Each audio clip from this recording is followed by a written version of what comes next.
An interview published on March 2nd by the director of Inside the Vatican, Robert Moynihan, has reopened one of the most exposed nerves of the contemporary church. The speaker is Bishop Athanasius Schneider, a familiar figure in international Catholic debate, often associated with the defense of the traditional liturgy and classical church doctrine. But this time, the issue isn't just the liturgy. The point is much deeper. During the conversation, Schneider doesn't limit himself to spiritual reflections or personal memories. Instead, he goes so far as to make an accusation that directly targets certain circles of the ecclesiastical hierarchy. An accusation that, if taken seriously, suggests that a silent battle is being waged within the church over its very future. Stay with us, because it's worse than it seems. The immediate context of the interview concerns the priestly fraternity of St. Pius X, the community founded by Monsignor Marcel Lefebvre, and which remained in an irregular canonical position for decades, but was ever present in the life of world Catholicism. In recent months, the topic has returned to the forefront of debate regarding the possible consecration of new bishops within the society.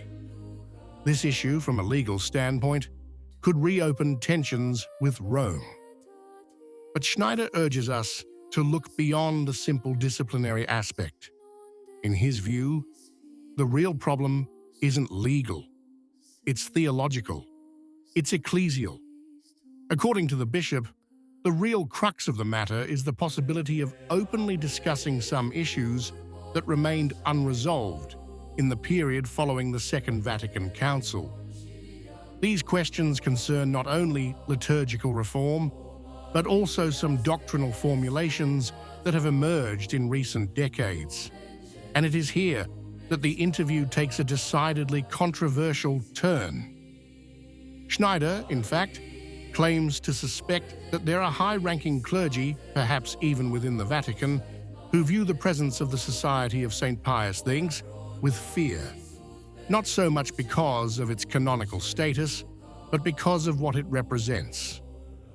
The Society, according to him, would make a public discussion inevitable on some ambiguities present in certain expressions of the Second Vatican Council and in the liturgical reform of the Novus Ordo. In other words, the question would not be just whether or not to integrate a traditional community into the structure of the church. The real fear, Schneider argues, would be to reopen a theological debate on some developments in the church over the last 60 years. And from here comes the phrase that has attracted more attention than any other. According to the bishop, some high-level ecclesiastical circles do not want this confrontation because it would call into question a now consolidated direction. The denunciation becomes even more explicit when Schneider describes the vision that, in his opinion, animates these sectors of the hierarchy. His words are very direct.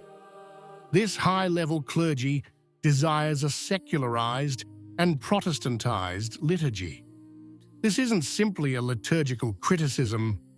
Schneider suggests that behind some reforms and pastoral orientations lies a different conception of the church. A church that, in his story, would no longer have the supernatural dimension at its center, but would be progressively oriented towards a form of religion adapted to the contemporary world. According to the bishop, some ecclesiastical circles are pushing towards another type of church, a church less tied to its own doctrinal and liturgical tradition, and more inclined to dialogue with the dominant cultural categories of the global world. The criticism becomes even harsher when Schneider speaks openly of the risk of a global and relativist religion. From this perspective, the Christian faith risks being reduced to a spiritual component of a broader religious system, where all religious traditions are considered equivalent and where the Church's evangelizing mission would progressively lose its centrality. The bishop doesn't mince his words. According to his analysis, this process could lead to a transformation of the Church into something very different from what it has been for 2,000 years. His words are almost provocative. The Church risks becoming a naturalistic organization, an institution that continue to use religious symbols, languages, and rites, but which essentially operates primarily on a social, political, and cultural level. Schneider describes this possible transformation with a very strong image. He speaks of a church adorned with religious cosmetics and decorations, but which in essence would be progressively remodeled to adapt to the logic of the contemporary world. According to him, the risk would be to see the Church transformed into a structure that serves the global elites and the great cultural and political processes of our time, rather than guarding and announcing the supernatural message of the gospel.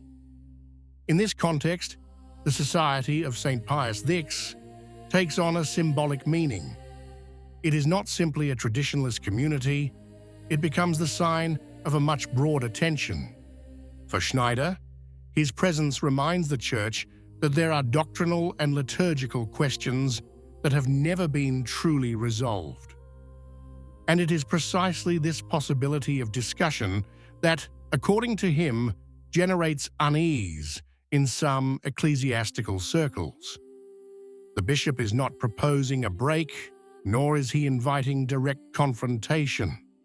On the contrary, he argues that the presence of the fraternity could represent an opportunity for serious and in-depth dialogue within the Church.